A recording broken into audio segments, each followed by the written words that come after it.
ইশরাক হোসেনকে ঢাকা দক্ষিণ সিটি কর্পোরেশনের মেয়র হিসেবে ঘোষণা করেছেন আদালত।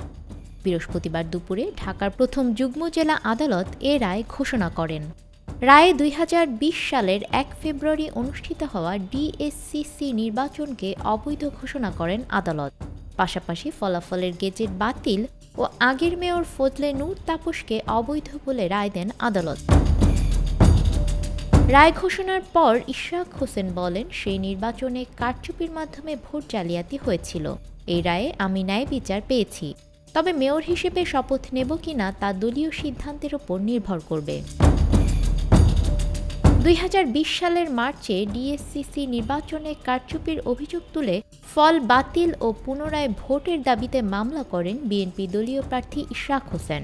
মামলায় তৎকালীন প্রধান নির্বাচন commissioner KM Nurul Huda, returning কর্মকর্তা মোহাম্মদ আবুল কাশেম ও দক্ষিণ সিটি কর্পোরেশনের সাবেক মেয়র ব্যারিস্টার শেখ ফজলে নূর তাপস সহ ৮ জনকে বিবাদী করা হয়েছিল।